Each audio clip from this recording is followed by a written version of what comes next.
Rectangular push, you've played a lot of hexagonal pushes. Have you seen it? Hello everyone, I'm the director. Today's video introduces you to an infinite push card fighting style. This is a push card recently launched by Gondo DC.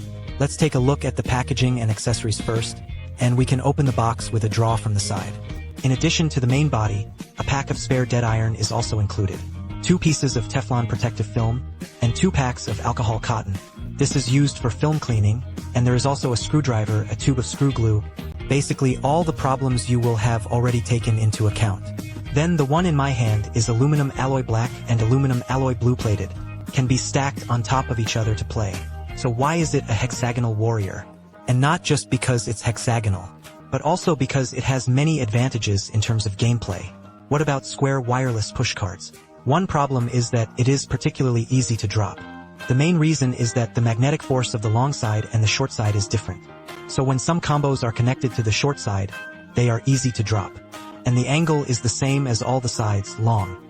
It won't fall off so easily, and there will be more contact points. In terms of combos, it is also richer than square pushers. For novices, his difficulty is actually relatively low.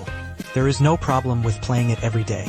For masters, there is also a lot of room for the development of his fancy gameplay. The effect of playing the ball is no worse than that of Square Infinity. So as long as you like to use push cards indefinitely, then this gladiatorial style is definitely not to be missed. Below I will show you a few basic fancy moves. The first, push edge. This action is to push the edge of the push block. Let it rotate in a loop. This is the simplest movement. It can be learned with a little practice. The second, advanced gameplay of pushing edges. What about after getting started? You will find that its edge suction is very strong. Therefore, you can boldly make all kinds of fancy moves.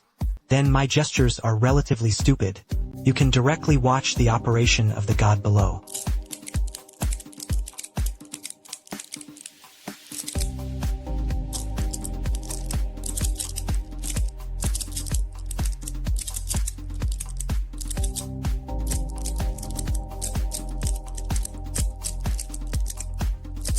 If you have more than 2 angles, then you can try the flying card, but it may leave scratches.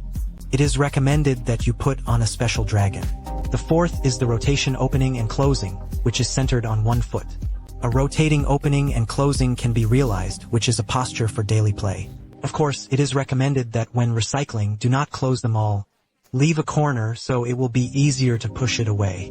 The fifth, the game of skewers, staggered the push rows, and then if you rotate along the magnetic force, you can cycle indefinitely.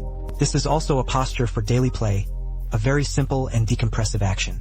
Because this action is similar to Panshang, I named it Panshang gameplay. In fact, there are many postures he plays with, some are simple and some are difficult.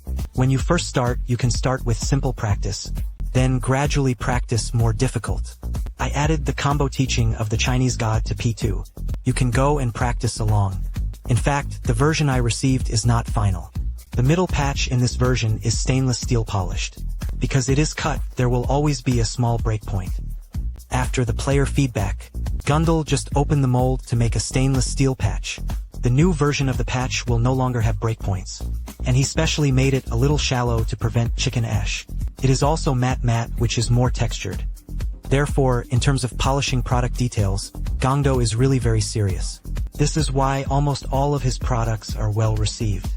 It's really not easy to be able to do this. I'm going back to continue practicing my gladiatorial fancy moves. Wait for my magic to succeed. I will publish a separate tutorial. Remember to like, pay attention. I will update it as soon as possible.